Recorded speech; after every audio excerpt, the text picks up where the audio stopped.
underwater, leaving only rooftops visible now.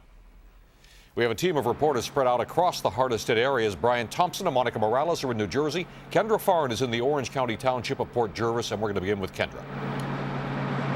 Chuck, Orange, Ulster, and Sullivan counties were hardest hit by Mother Nature here in New York over the weekend. The city of Port Jervis and the neighboring town of Deer Park, two of the many areas still under a state of emergency today.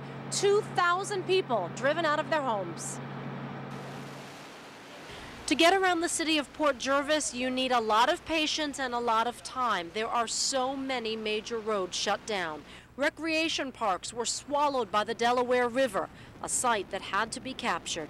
And residential neighborhoods from the air this morning, the sight was equally incredible. The rooftops of homes completely covered, cars submerged.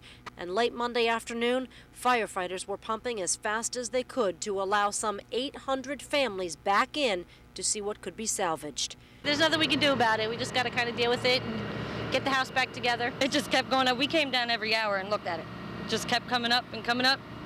Nothing you could do, though. Sit and watch it. The neighboring town of Deer Park was hit even harder. The low-lying neighborhood of Myers Grove, which sits right on the Neversink River, looked like a tornado ripped through it.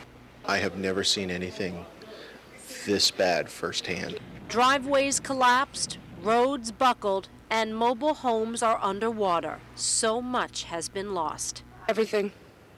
Just about everything. Refrigerator was moved right out of its spot, just floating.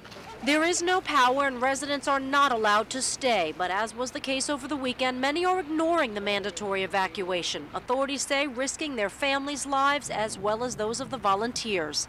They wait and wait and wait. We try to get them out. If they would have left when we first issued the orders, they could have actually walked or driven out of their house. Well, then 6 hours later, we get a frantic call from them to come in and rescue them. Orders for people to get their horses to safe stables were also ignored, and this is the result, says the sergeant. I'd want to cry.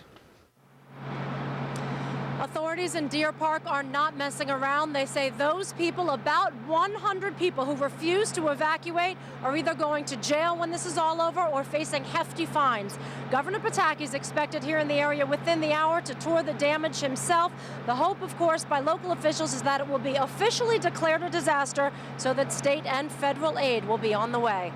For more on the weekend flooding, let's go over to Monica Morales in New Jersey. Thanks, Kendra.